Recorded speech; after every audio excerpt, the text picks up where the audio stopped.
Hook. In the world of elite military forces, respect isn't given. It's earned through blood, sweat, and proving yourself when it matters most. What happens when four cocky Marines think they can intimidate someone who looks too small to fight back? Sometimes the quietest person in the room is the most dangerous. This is the true story of how 30 seconds changed everything. The afternoon sun blazed down on Camp Pendleton's outdoor dining area, casting long shadows across the concrete tables where hundreds of service members gathered for their midday break. The heat shimmered off the asphalt, creating waves that made the distant buildings dance like mirages. It was one of those California days where the temperature climbed past 90 degrees and everyone sought whatever shade they could find. Staff Sergeant Maria Santos sat alone at a corner table, her small frame hunched over a worn paperback novel. At 5 feet 2 inches and barely 120 pounds, she looked more like a college student than a hardened warrior. Her dark hair was pulled back in a regulation bun, and her uniform was crisp despite the sweltering heat. To anyone watching, she appeared to be just another junior enlisted person trying to escape the chaos of military life for a few precious minutes. But appearances can be deadly deceiving.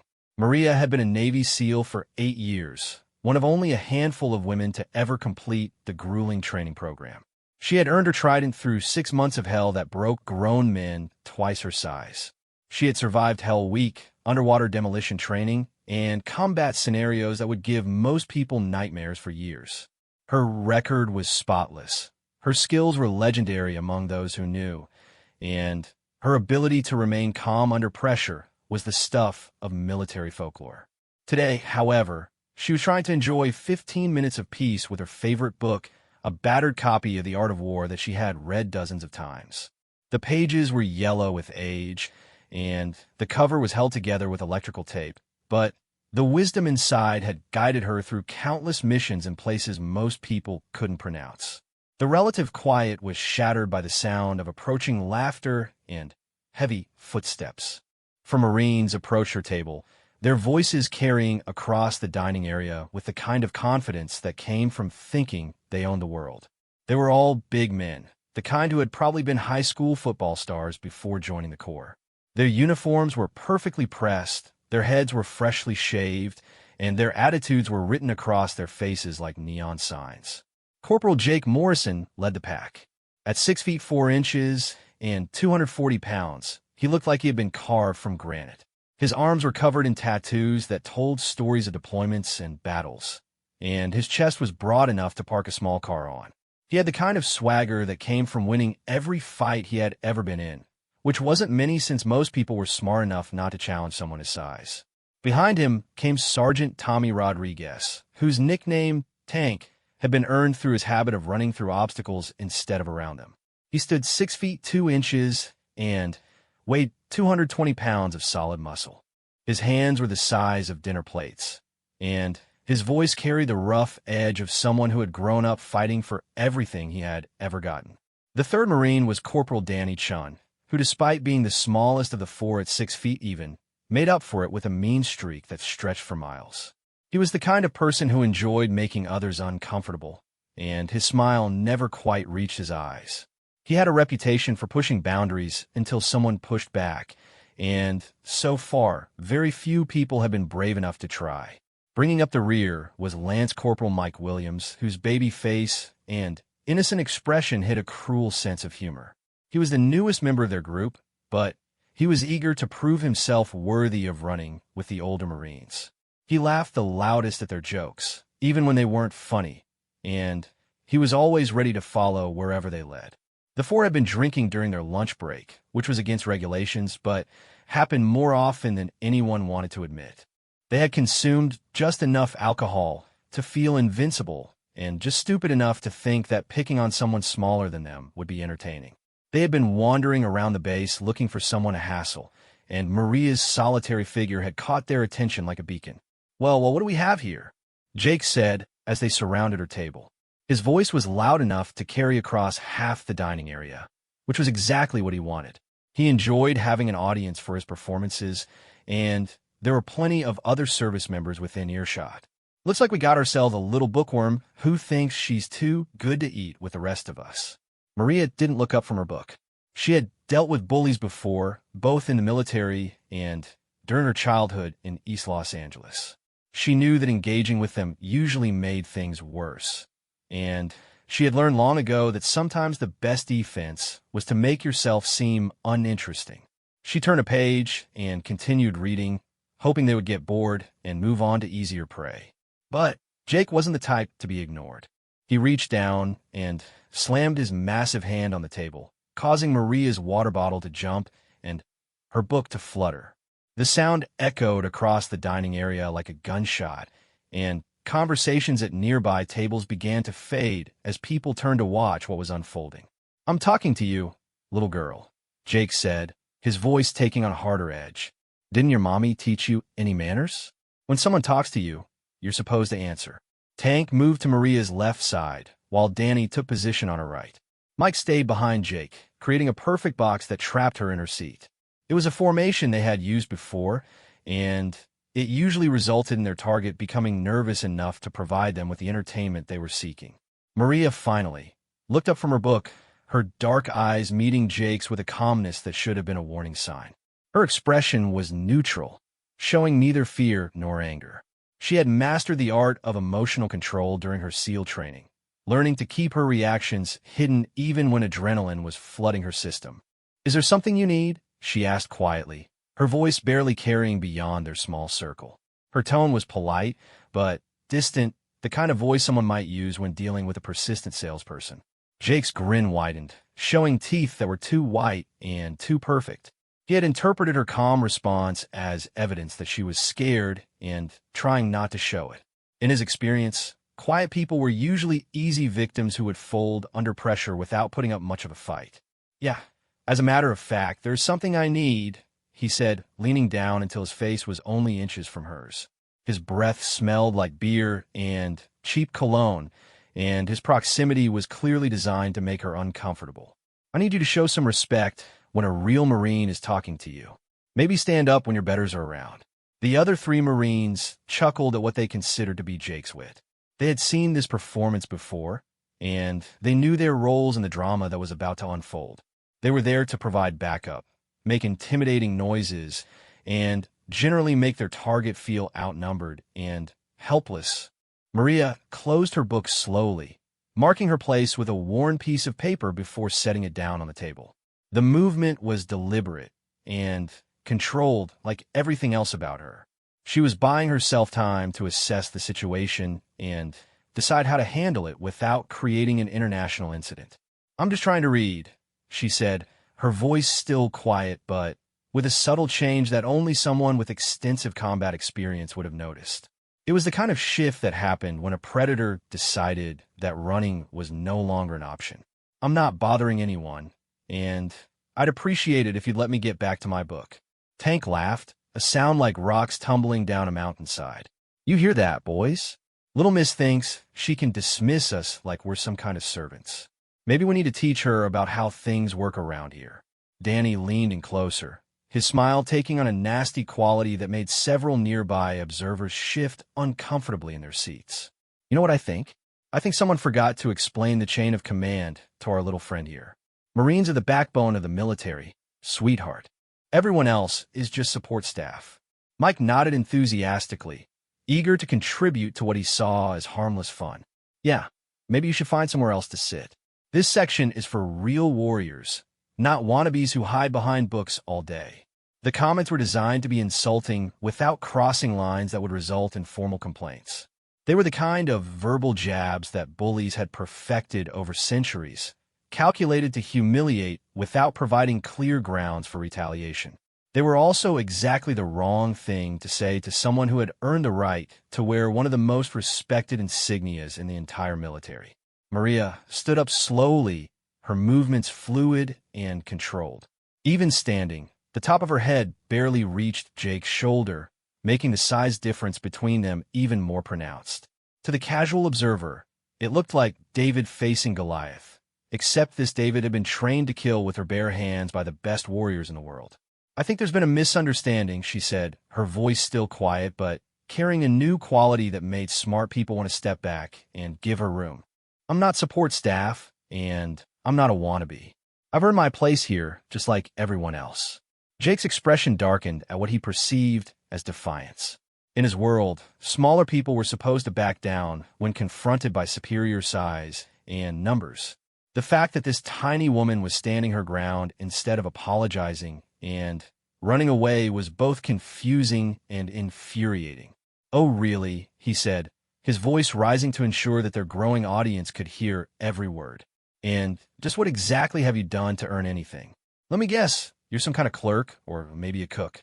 Did you type your way to military glory?" The insult hung in the air like smoke from a fired weapon. Around the dining area, conversations had stopped entirely as people began to focus on the confrontation unfolding before them. Some were pulling out their phones to record what they assumed would be a humiliating encounter for the small woman who had somehow attracted the attention of 4 aggressive Marines. But there were others in the crowd who knew exactly who Maria Santos was, and they were beginning to shift forward in their seats. They knew what was about to happen, and they wanted front-row seats for what would become legendary throughout the base within hours. Maria tilted her head slightly, studying Jake's face with a kind of analytical calm that preceded decisive action. She had given him multiple opportunities to walk away, and he had rejected every single one of them. She had tried to de-escalate the situation, but it was clear that these 4 Marines were determined to push things until someone pushed back. "Actually," she said, her voice carrying just far enough for their immediate audience to hear, "I'm a Navy SEAL." The words dropped into the sudden silence like stones into still water, creating ripples that spread outward through the crowd. Several people gasped, others began whispering frantically to their neighbors, and a few smart individuals started backing away to give everyone involved more room to maneuver. Jake's reaction was exactly what Maria had expected. Instead of backing down or apologizing, his face flushed red with anger and embarrassment. Being challenged by anyone in front of an audience was bad enough, but being contradicted by someone who claimed to outrank him in the hierarchy of military toughness was intolerable. "Bullshit," he snarled, his voice carrying across the entire dining area. "There's no way in hell that someone like you could ever be a SEAL. You're too small, too weak, and too soft. SEALs are real warriors, not little girls playing dress-up." Tank nodded enthusiastically, encouraged by what he saw as Jake's righteous anger. "Yeah, everyone knows that women can't handle real combat training. You might have fooled some pencil pusher into giving you a fancy uniform, but you sure as hell didn't earn it." Danny's grin widened as he sensed that they were approaching the climax of their entertainment. "I bet she's never even seen real action. Probably spent her whole career filing papers and making coffee for the real soldiers." Mike was practically bouncing with excitement, his youthful enthusiasm overriding any sense of self-preservation he might have possessed. "Come on, guys, let's not waste any more time on this fake. She's probably just some wannabe who watches too many movies." The 4 Marines began closing in tighter around Maria, their body language becoming more aggressive with each passing second. They had moved beyond verbal intimidation and were preparing to escalate to physical confrontation, confident that their size advantage would make any resistance futile. What they didn't know was that Maria Santos had been hoping they would make exactly this choice. Maria's training kicked in automatically, her mind switching from civilian mode to combat awareness in the space between heartbeats. Every lesson from her instructors at Coronado flooded back through her consciousness like water through a broken dam. She could hear Senior Chief Patterson's voice echoing in her memory. Size means nothing if you know where to hit, and how hard to hit it. Speed beats strength every single time, and precision beats everything. The crowd around them had grown larger, with people pushing forward to get better views while others backed away to avoid getting caught in whatever was about to happen. Cell phones were being raised to record the confrontation, and whispered conversations spread through the gathering like wildfire. Most of the observers expected to witness a humiliating beatdown of a small woman who had bitten off more than she could chew. Jake reached out to grab Maria's shoulder, his massive hand moving with the confidence of someone who had never been successfully resisted by anyone smaller than himself. His fingers were spread wide, intending to clamp down on her with enough force to make her understand exactly how outmatched she was in this confrontation. He never made contact. Maria's response was so fast that most of the observers missed it entirely. Her left hand shot up and deflected Jake's reaching arm, while her right hand drove forward in a precise strike that targeted the nerve cluster just below his elbow. The blow looked almost gentle to casual observers, but it carried the accumulated power of 8 years of elite training and countless hours of practice. Jake's entire arm went numb instantly, his fingers opening involuntarily as electrical signals from his brain failed to reach their destination. The sensation was like being struck by lightning, sending waves of shock and confusion through his nervous system. He stared at his useless hand in bewilderment, unable to comprehend how such a small person could have caused such immediate and complete dysfunction. "What the hell?" he gasped, shaking his arm frantically in an attempt to restore feeling to his numbed limb. The confident smirk that had been plastered across his face moments earlier had been replaced by confusion and the first stirrings of genuine concern. Tank saw his leader's distress and immediately stepped forward to provide backup, his massive frame moving with surprising speed for someone his size.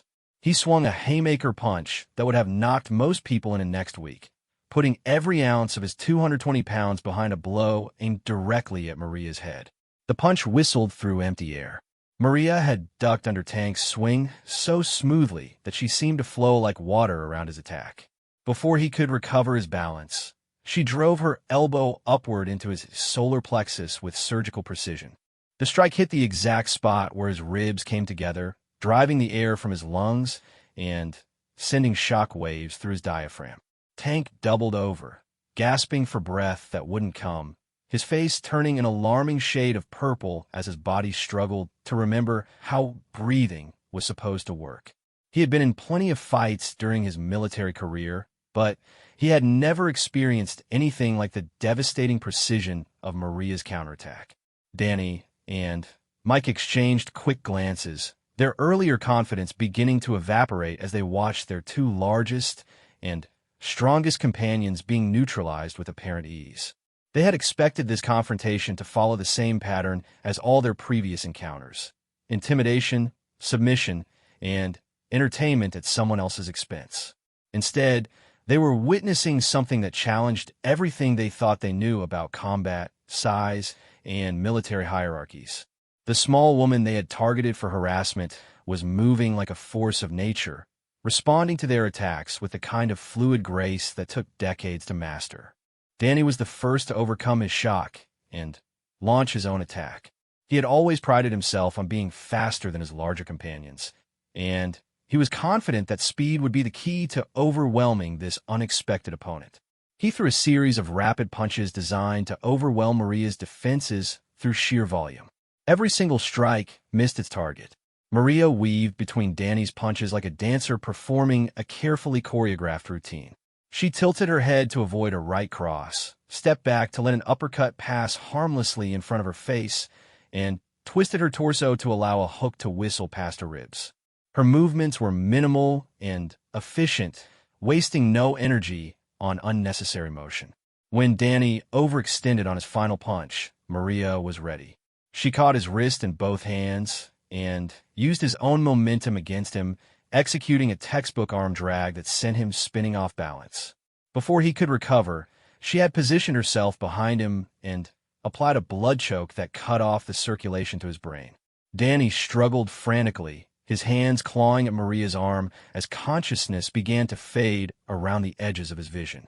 He had expected to overpower her through aggression and speed, but instead found himself trapped in a hold that felt like it was made of steel cables. Within seconds, his struggles grew weaker as his brain was deprived of the oxygen it needed to function. "Sleep tight," Maria whispered in his ear before releasing the hold and allowing him to collapse unconscious onto the concrete. The entire sequence had taken less than 15 seconds. Mike stood frozen in place, his mouth hanging open as he watched his 3 companions lying in various states of distress around the small woman who had seemed like such an easy target only moments before. His youthful enthusiasm had been replaced by a growing understanding that he was completely out of his depth in this situation. Jake was still shaking his arm, trying to restore feeling to his numbed limb. Tank was gradually regaining the ability to breathe, but remained hunched over and gasping. Danny was unconscious on the ground, breathing steadily, but showing no signs of waking up anytime soon.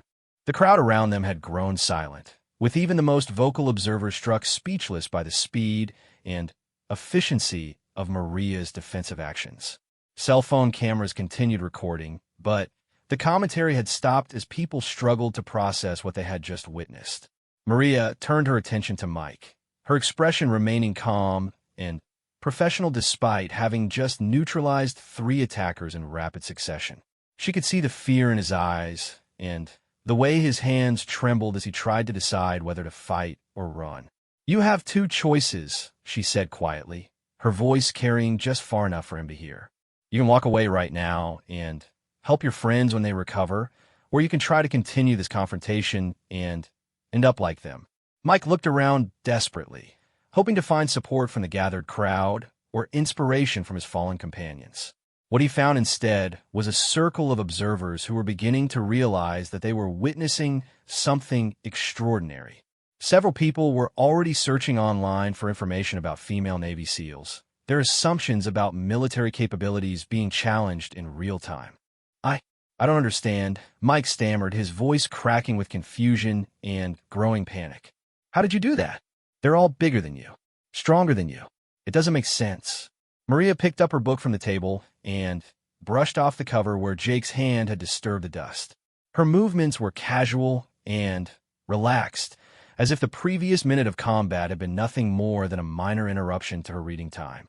"Size and strength matter," she said, settling back in her chair and opening her book to the marked page. "But technique, training, and experience matter more. Your friends forgot that there's more than one way to be dangerous." Jake had finally regained partial feeling in his arm and was struggling to understand what had happened to him. He flexed his fingers experimentally, wincing as sensation slowly returned to his numbed limb. The confident swagger that had characterized his approach to the table had been replaced by bewilderment and a growing sense of humiliation. "That's impossible," he muttered, more to himself than to anyone else. "I'm twice your size. I've been fighting my whole life. There's no way you should have been able to do that." Tank had managed to straighten up and was breathing normally again, though his face still showed the effects of having his diaphragm disrupted so thoroughly. He stared at Maria with the kind of expression usually reserved for unexplained natural phenomena. "What kind of training do they give you people?" he asked, his voice hoarse from his struggle to breathe. "I've never seen anything like that before." Maria looked up from her book again, her expression patient but firm. "The kind of training that prepares you for situations exactly like this one. The kind that teaches you to never underestimate an opponent based on appearance. The kind that most people aren't willing to endure because it requires giving up everything you think you know about yourself." Danny was beginning to stir on the ground, his consciousness returning gradually as blood flow was restored to his brain.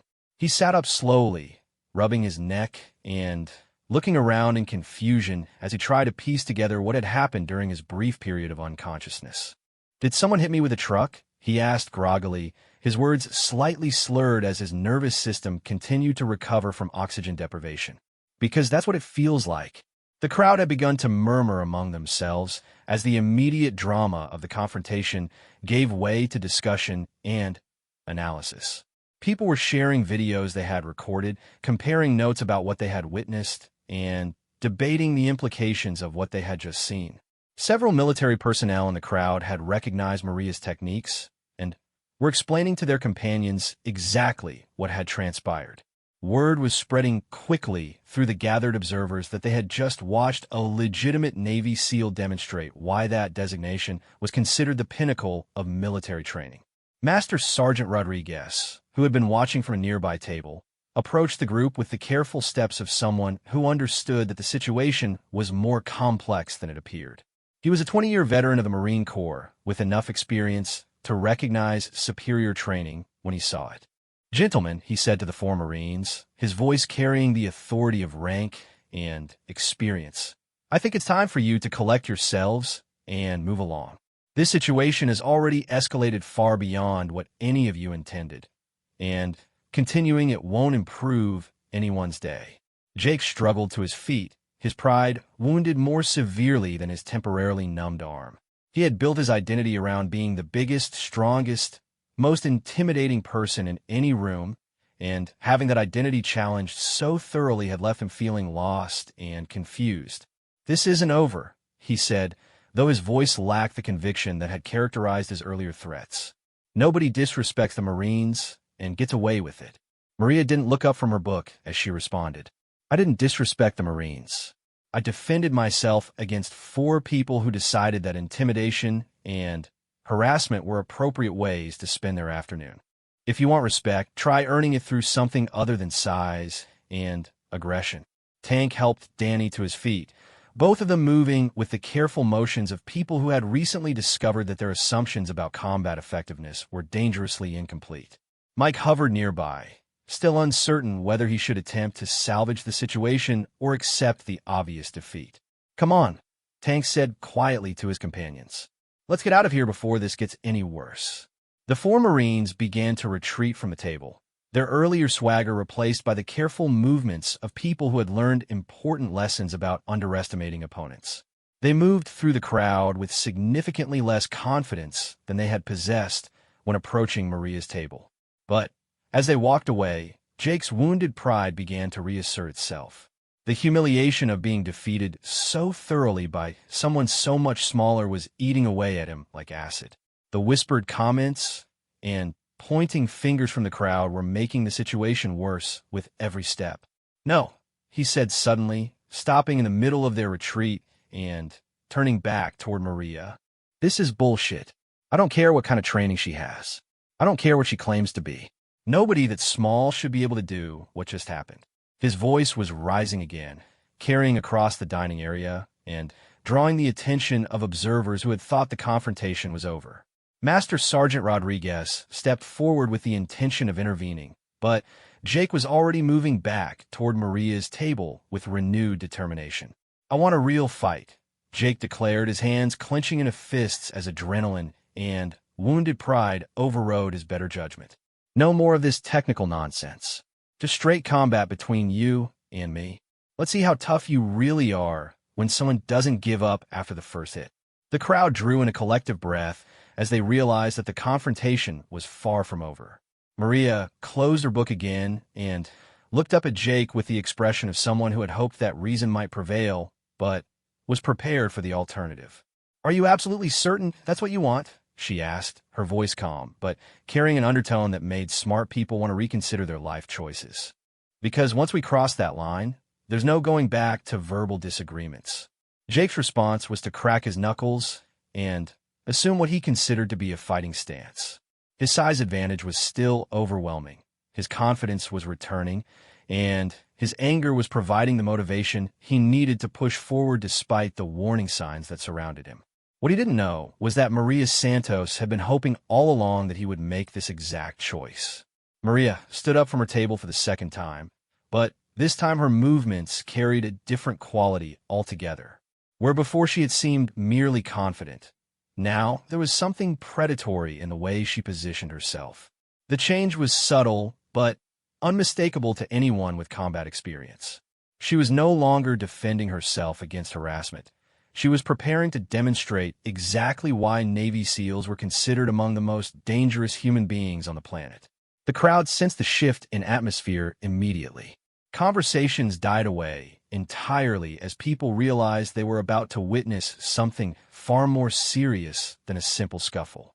Those with military backgrounds began quietly moving civilians away from the immediate area, understanding that when elite warriors decided to engage in genuine combat, bystanders could easily become casualties.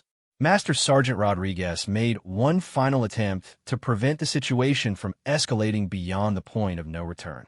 "Morrison, stand down immediately. That's a direct order from a superior, non-commissioned officer. Walk away now, and we can all pretend this never happened." Jake's face was flushed with anger and embarrassment as he ignored the order completely. Respectfully, Sergeant, this is between me and her. Nobody walks away from Jake Morrison. Nobody embarrasses me in front of half the base and thinks it's going to end there. His three companions had regrouped behind him, forming a loose semicircle that blocked Maria's escape routes. Tank was breathing normally again, but moving more cautiously than before. Danny was fully conscious, but kept touching his throat where Maria's chokehold had rendered him helpless. Mike remained at the back of the group, clearly hoping that numbers would provide the advantage that size and strength had failed to deliver. 4 against 1, Maria observed quietly, her voice carrying just far enough for the immediate crowd to hear. I guess fair fights aren't really your specialty. Fair has nothing to do with it, Jake snarled back. This is about respect and knowing your place. You think because you got lucky with a few cheap shots that you're some kind of warrior princess? Time to learn that the real world doesn't work like your training exercises. What Jake didn't understand was that Maria's training exercises had included live-fire missions in some of the most dangerous places on Earth. She had been shot at by actual enemies with genuine intentions to kill her. She had infiltrated terrorist strongholds, eliminated high-value targets, and extracted hostages from situations where failure meant death for everyone involved. A parking lot confrontation with 4 drunk Marines was, by comparison, a relaxing afternoon activity. Maria began moving in a slow circle, her footwork precise and balanced as she positioned herself to deal with multiple attackers simultaneously. Her movements were economical and purposeful, each step calculated to provide maximum tactical advantage while minimizing her exposure to coordinated attacks. Last chance, she said, her voice still calm, but carrying an edge of steel that made smart people want to step back and give her room. Walk away now, and this ends with everyone going home intact. Continue this, and some of you are going to need medical attention. Jake's response was to charge forward with the kind of mindless aggression that had served him well in high school football, but was completely inadequate for dealing with someone trained in lethal combat techniques. He threw his full weight behind a tackle that would have driven most people into the ground hard enough to break ribs. Maria wasn't there when he arrived. She had stepped aside at the last possible moment, using Jake's momentum against him while simultaneously delivering a perfectly placed knee strike to his midsection as he passed. The blow landed with surgical precision in the soft tissue just below his rib cage, driving the air from his lungs and sending shock waves through his nervous system.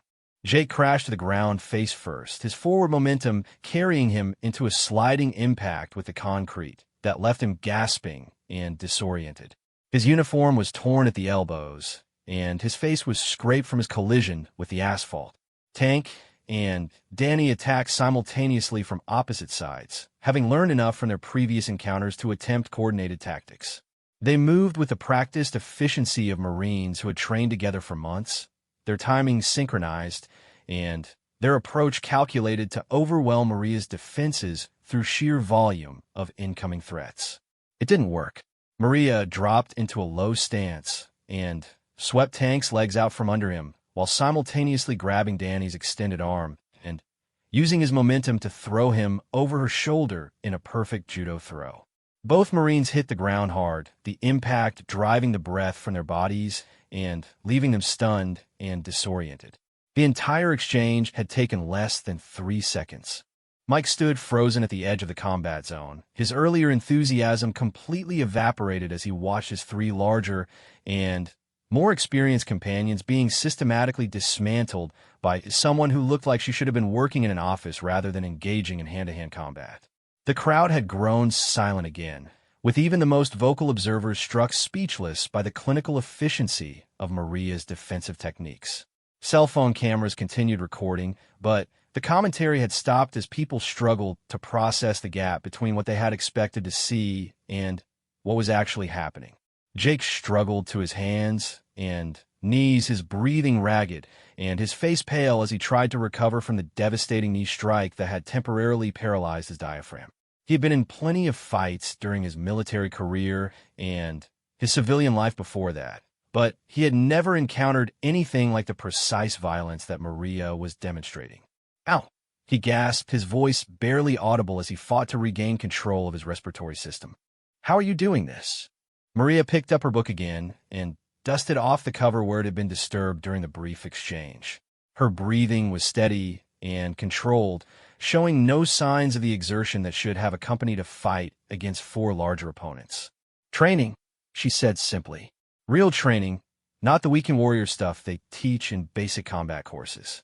When you're a Navy SEAL, you learn to deal with multiple opponents, larger opponents, and opponents who want to kill you rather than just roughing you up for entertainment. Tank was struggling to his feet, his movements careful and deliberate as he tested his balance and coordination.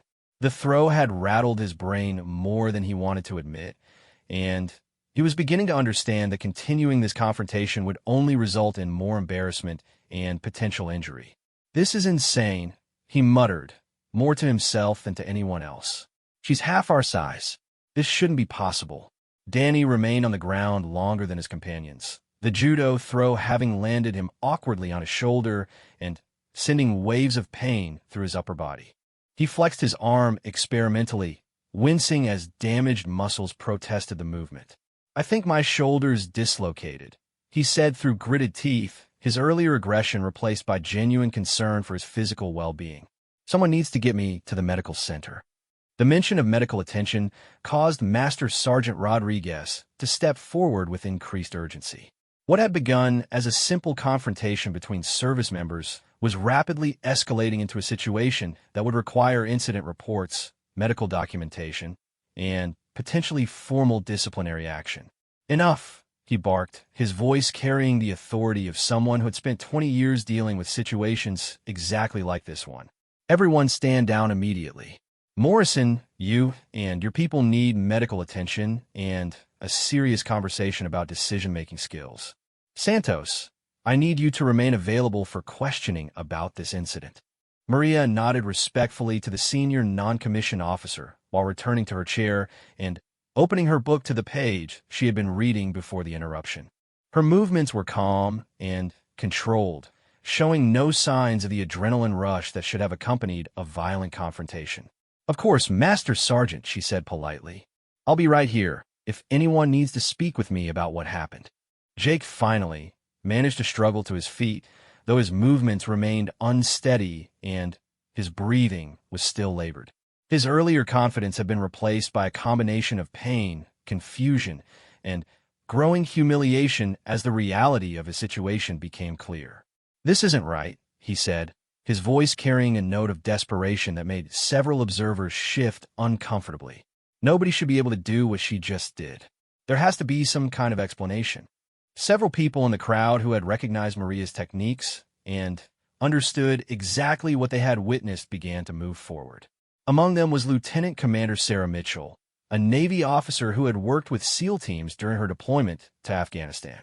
"Corporal Morrison," she said, her voice carrying the quiet authority that came with both rank and experience, "what you just witnessed was a demonstration of why Navy SEALs are considered the elite of the elite. Staff Sergeant Santos has undergone training that would break most people physically and mentally. Her techniques aren't magic or luck. They're the result of years of the most intensive combat preparation available anywhere in the world." The explanation hung in the air like smoke, gradually settling into the consciousness of everyone who heard it. The impossible had become possible once people understood that they had been watching someone whose entire career had been dedicated to becoming as dangerous as humanly possible. Tank was helping Danny to his feet, both of them moving with the careful motions of people who had recently discovered important limitations in their understanding of combat effectiveness. Mike remained at the edge of the group, his earlier enthusiasm replaced by a shell-shocked expression that suggested he was reconsidering many of his life choices. "But she's so small," Mike said weakly, his voice carrying the confusion of someone whose worldview had just been fundamentally challenged. "How can someone that size be more dangerous than all four of us?" Lieutenant Commander Mitchell's expression softened slightly as she recognized the genuine bewilderment in the young Marine's voice. "Size matters in some situations, but technique and training matter more. A Navy SEAL knows exactly where to hit someone to cause maximum effect with minimum effort. They've practiced these techniques thousands of times until they become instinctive reactions. Jake was listening to the explanation with the expression of someone trying to solve a complex puzzle with insufficient information. His pride was still wounded, but the physical evidence of Maria's capabilities was impossible to ignore or dismiss. If she's really a Navy SEAL, he said slowly, then why didn't she say so from the beginning? Why let it get this far? Maria looked up from her book again, her expression patient but tired. I did tell you from the beginning. You chose not to believe me. You decided that someone my size couldn't possibly be what I claimed to be, and you let your assumptions override the evidence in front of you. The truth of her statement was uncomfortable but undeniable. Jake and his companions had received multiple opportunities to walk away with their dignity intact, and they had rejected every single one of them in favor of escalating the confrontation. We need to get Danny to the medical center, Tank said, changing the subject to more immediate concerns. His shoulder definitely needs attention, and Morrison doesn't look too good either. Master Sergeant Rodriguez nodded his agreement while pulling out his radio to request medical support. I'm calling for a transport vehicle. This situation has gone far enough, and everyone involved needs time to cool down and think about what happened here. As the immediate crisis began to wind down, members of the crowd started to disperse, though many remained to discuss what they had witnessed. Videos of the confrontation were already being shared through social media, and word of Maria's demonstration was spreading throughout the base faster than wildfire. But the four Marines who had started the confrontation were beginning to realize that their afternoon of harassment had consequences that extended far beyond a few minutes of physical discomfort. Within 30 minutes of the confrontation ending, videos of Maria's defensive demonstration had spread throughout Camp Pendleton like a digital wildfire. Service members who hadn't witnessed the incident firsthand were gathering around smartphones and tablets, watching in amazement as a small Navy SEAL systematically dismantled four larger Marines who had made the mistake of underestimating her capabilities. The base's informal communication network was working at maximum efficiency, carrying news of the incident to every corner of the installation. Stories were being embellished with each retelling, but the core facts remained consistent. For Marines had tried to intimidate someone they thought was an easy target, and they had discovered that appearances could be deadly deceiving. In the base medical center, Danny was receiving treatment for his dislocated shoulder, while Jake was being examined for possible internal injuries from Maria's precisely placed knee strike. Tank was being monitored for signs of concussion, and Mike was receiving counseling for what medics were politely calling stress-related anxiety symptoms. The attending physician, Major Patricia Hernandez, had seen enough combat-related injuries during her military career to recognize the precision with which these particular wounds had been inflicted. The damage was significant enough to require medical attention, but controlled enough to avoid permanent disability. Whoever did this to you knew exactly what they were doing, she told Jake as she examined his midsection for signs of internal bleeding. This kind of precise targeting comes from extensive training in pressure points and nerve clusters. You're lucky they chose to disable rather than destroy. Jake winced as the doctor's probing fingers found tender spots that sent waves of pain through his torso. Lucky isn't exactly how I describe getting my ass handed to me by someone half my size in front of half the base. Major Hernandez paused in her examination to give Jake a direct look that carried the weight of her medical expertise and combat experience. Corporal Morrison, I've treated injuries from some of the most elite fighters in the world. Navy SEALs, Army Rangers, Marine Force Recon, Special Forces operators from a dozen different countries. What happened to you and your friends today was a masterclass in controlled violence. The doctor's words sank into Jake's consciousness like stones into deep water, carrying implications that he was still struggling to process. His entire identity had been built around being the biggest, strongest, most intimidating person in any situation, and having that identity challenged so thoroughly had left him feeling lost and confused. How do you fight someone like that? He asked quietly, his voice carrying genuine curiosity rather than the aggression that had characterized his earlier statements. How do you prepare for that level of skill? Major Hernandez resumed her examination while considering her response. You don't fight someone like that. You avoid creating situations where fighting becomes necessary. Elite warriors like Navy SEALs spend years learning to de-escalate conflict precisely because they understand how much damage they can inflict when restraint fails. In another treatment room, Danny was receiving similar education while a nurse worked to manipulate his shoulder back into its proper position. The process was painful and required multiple attempts, giving him plenty of time to think about the decisions that had led to his current situation. "I still don't understand how she moved so fast," he said through gritted teeth as the nurse applied traction to his injured joint. "I've been in plenty of fights, and I've never seen anything like that." The nurse, Petty Officer First Class Williams, had served with SEAL teams during 2 deployments to Iraq and understood exactly what Danny had experienced. SEALs train differently than everyone else. They don't just learn techniques, they drill them until they become muscle memory. When someone attacks them, they don't think about their response. They just react with whatever technique is most appropriate for the situation. Danny's shoulder popped back into place with an audible snap, sending waves of relief through his upper body as proper joint function was restored. The pain was immediate and intense, but it was a different kind of discomfort than the grinding ache of displacement.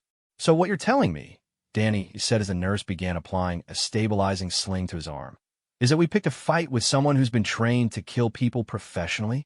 Petty Officer Williams nodded grimly as she secured the sling around Danny's torso. "That's exactly what I'm telling you. Staff Sergeant Santos has probably forgotten more about hand-to-hand combat than most people ever learn. You and your friends are lucky she chose to demonstrate restraint." Meanwhile, in the base commander's office, a very different kind of conversation was taking place. Colonel James Patterson had been briefed on the incident within minutes of its conclusion, and he was now reviewing video footage while trying to determine what official response was appropriate. "Walk me through this again," he said to Master Sergeant Rodriguez, who had submitted the initial incident report. 4 Marines decided to harass a Navy SEAL, and they're surprised that it didn't end well for them. Master Sergeant Rodriguez maintained his professional composure while internally acknowledging the absurdity of the situation. "That appears to be an accurate summary of events, sir." Corporal Morrison and his associates approached Staff Sergeant Santos while she was reading during her break period. They made increasingly aggressive comments and eventually escalated to physical confrontation. Colonel Patterson reviewed the video footage again, paying particular attention to the speed and precision of Maria's defensive actions. He had commanded joint operations that included SEAL teams, and he understood exactly what level of training and experience was required to perform at the level he was witnessing. "What's Staff Sergeant Santos's record like?" he asked, though he suspected he already knew the answer. "Exemplary, sir. 8 years of active duty, multiple commendations for valor, successful completion of numerous classified missions. She's scheduled to begin instructor duties at Coronado next month." The colonel nodded, his expression showing the kind of resignation that came from dealing with predictable stupidity. "And Morrison's record?" "Solid but unremarkable. Multiple disciplinary actions for minor infractions, mostly related to alcohol consumption and inappropriate behavior during off-duty hours. This incident represents a significant escalation from his previous pattern of misconduct." Colonel Patterson set down the tablet containing the video footage and leaned back in his chair while considering his options.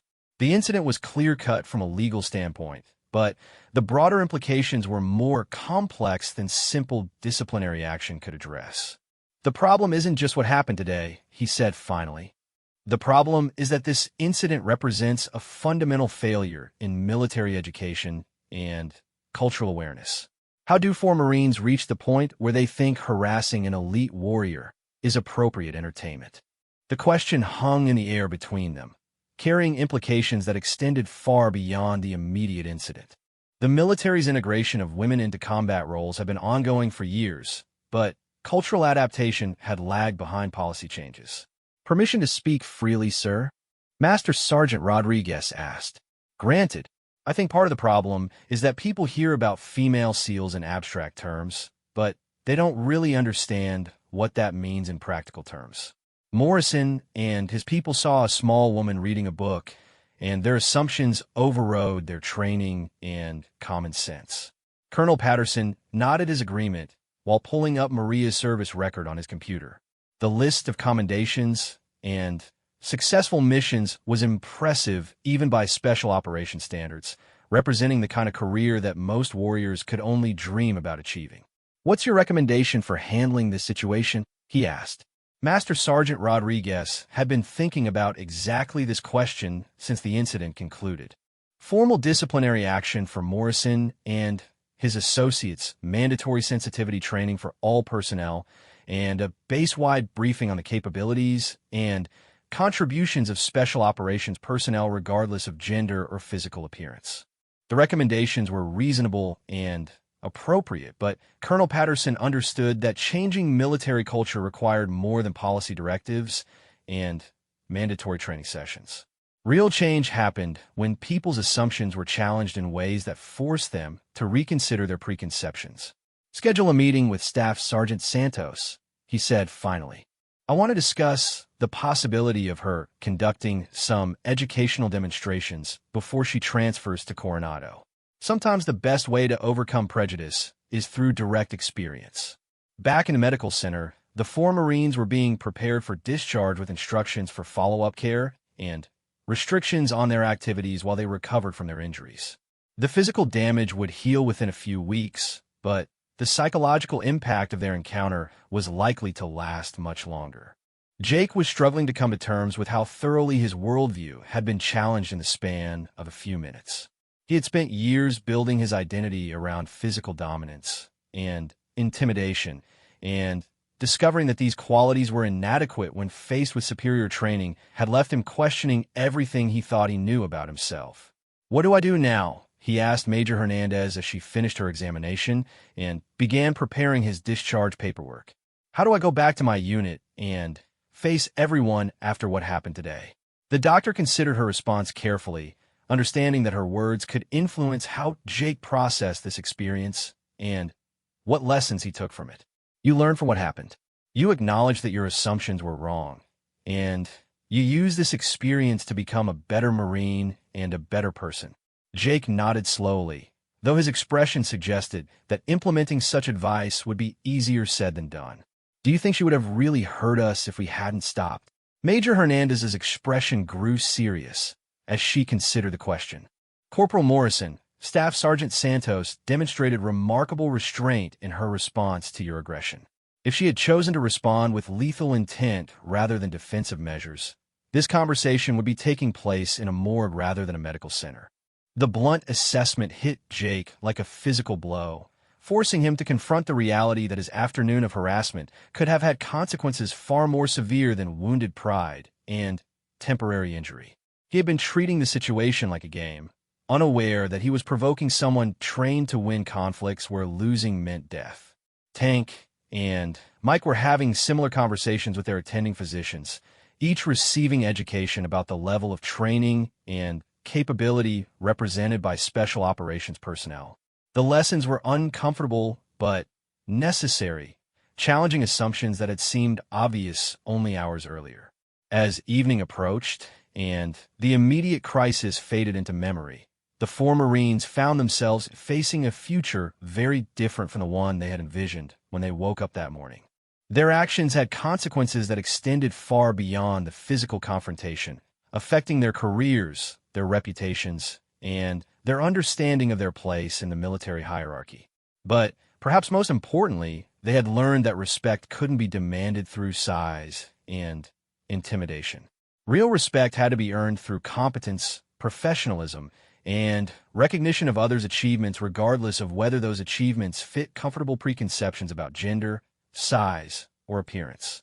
3 weeks after the confrontation that had become legendary throughout Camp Pendleton, Maria Santos stood at the podium in the base's largest auditorium, facing an audience of nearly 800 service members from all branches of the military. Word of her demonstration had spread far beyond the initial witnesses, and Colonel Patterson had decided that the incident presented a unique educational opportunity. The auditorium was packed to capacity, with standing room only for those who had arrived late.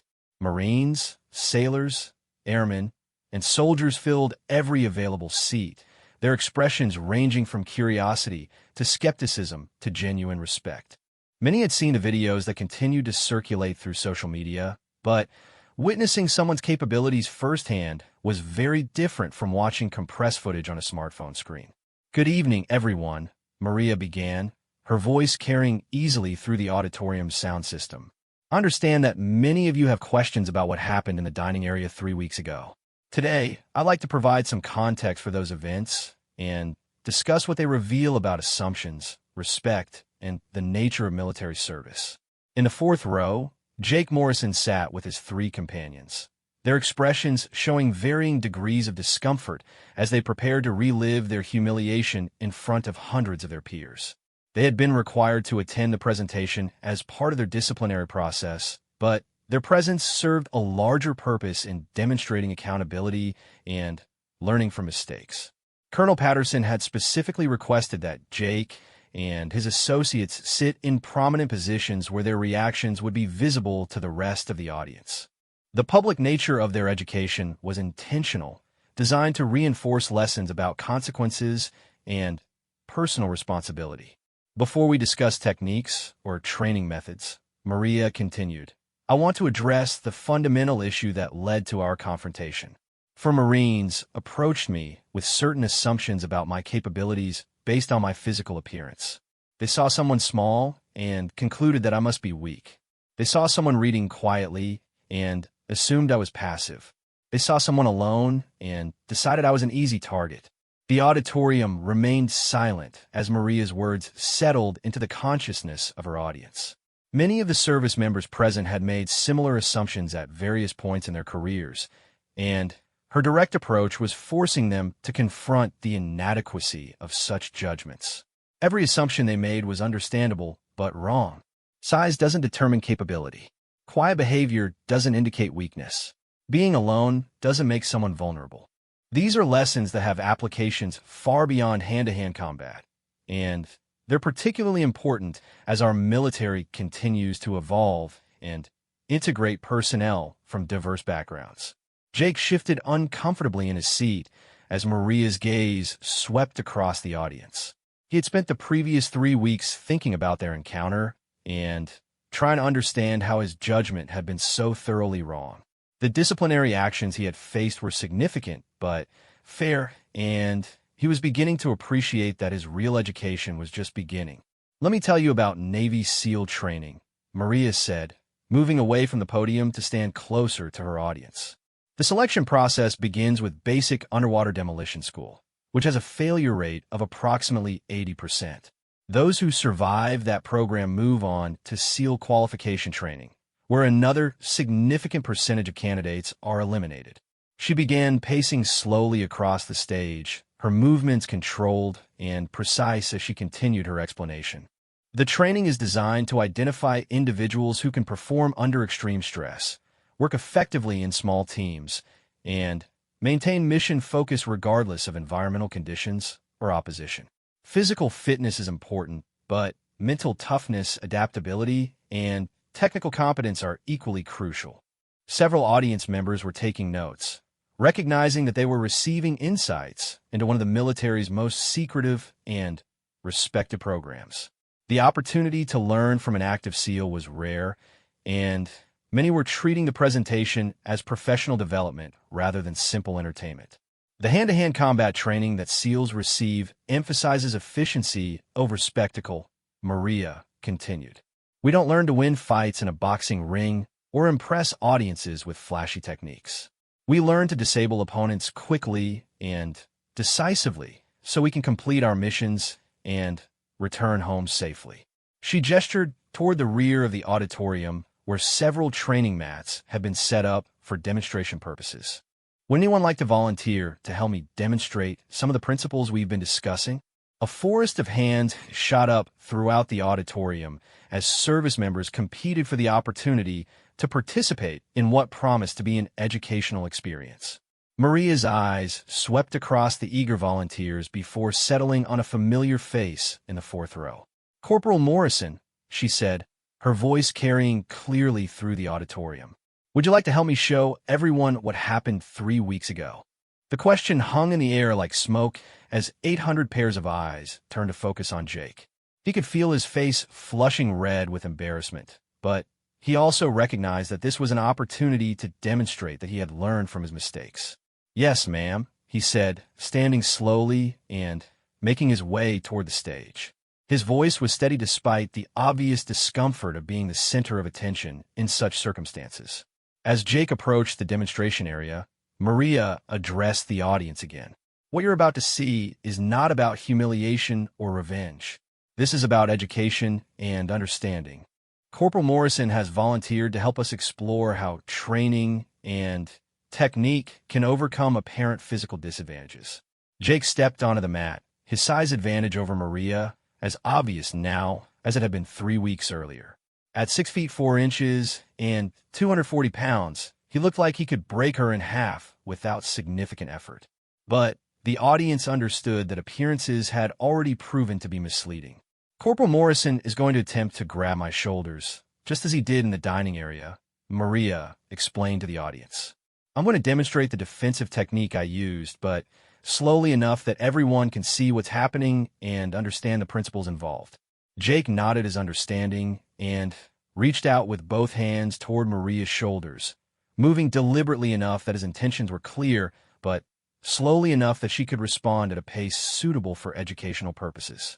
Maria's defensive movement was a study in controlled precision.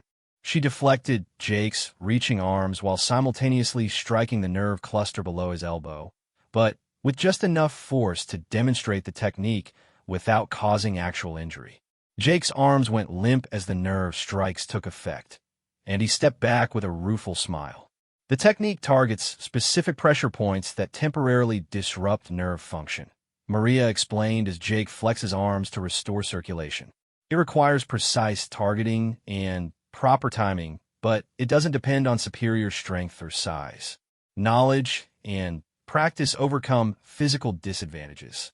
The audience erupted in applause, appreciating both the technical demonstration and Jake's willingness to participate in his own continued education. Several medical personnel in the audience nodded their recognition of the anatomical precision required for such techniques. "Now let's discuss the broader implications of what we've learned," Maria said as Jake returned to his seat. "Military effectiveness has never been solely about physical attributes. Intelligence, training, experience, and mental toughness are equally important factors in determining success." She paused to let her words sink in before continuing. "As our military continues to integrate personnel from diverse backgrounds, we need to move beyond superficial judgments and focus on actual capabilities. Some of the most effective warriors I've served with have been people who didn't look like traditional stereotypes of soldiers." The presentation continued for another 30 minutes, with Maria demonstrating additional techniques and discussing the philosophy behind special operations training.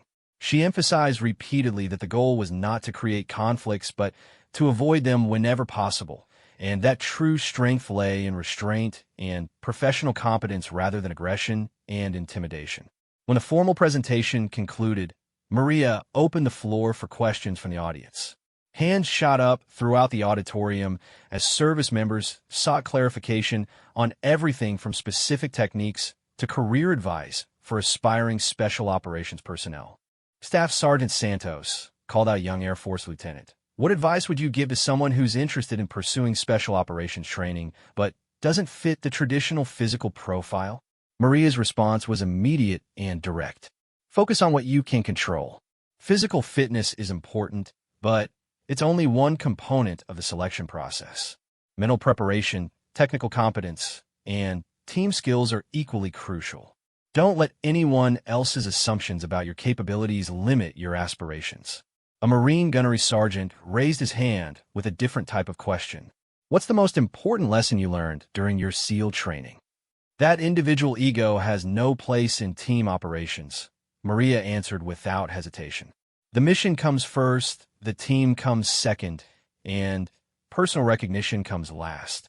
When everyone operates according to those priorities, incredible things become possible." As the question and answer session wound down, Colonel Patterson approached the podium to deliver closing remarks. His expression was serious, but satisfied as he looked out over the assembled service members.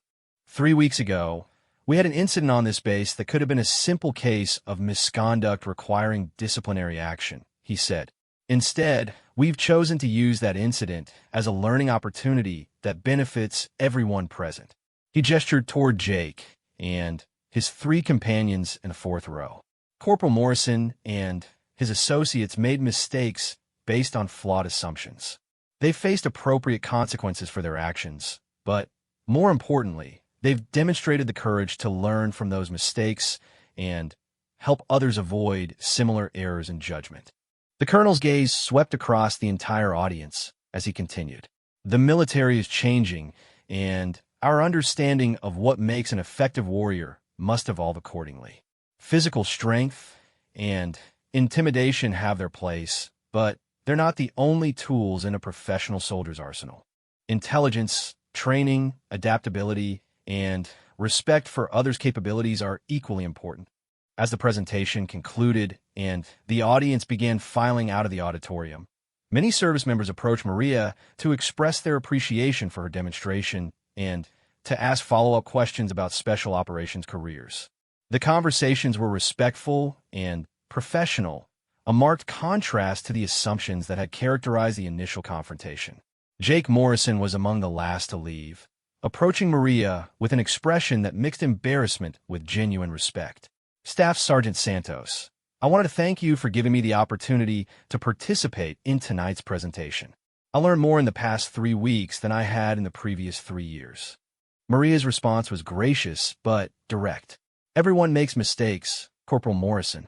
What matters is how we respond to those mistakes and what we learn from them. You've shown real character in how you've handled the consequences of our confrontation. As Jake walked away from the auditorium, he carried with him lessons that would influence the remainder of his military career and his life beyond the service. The assumption that size and aggression guaranteed success had been replaced by an understanding that true strength came from competence, preparation, and respect for others regardless of their physical appearance. The incident that had begun as a case of harassment and intimidation had evolved into an educational opportunity that benefited hundreds of service members. Maria Santos had demonstrated that the most effective response to prejudice and assumptions was not anger or retaliation, but patient education and professional competence. 3 months later, when Maria reported to her new assignment as an instructor at the Naval Special Warfare Center in Coronado, she carried with her the satisfaction of knowing that one afternoon's confrontation had contributed to positive change in military culture. The lessons learned at Camp Pendleton would be incorporated into her curriculum, ensuring that future generations of warriors understood that respect must be earned through capability rather than demanded through intimidation. The 4 Marines who had confronted her that day went on to distinguished careers in the Corps, carrying with them hard-won wisdom about assumptions, respect, and the true nature of military excellence. Their experience served as a reminder that growth often comes through moments of humbling realization, and that the best warriors are those who never stop learning from their mistakes. In the end, everyone involved had learned that appearances could indeed be deceiving, but that lesson applied in ways far more profound than any of them had initially understood.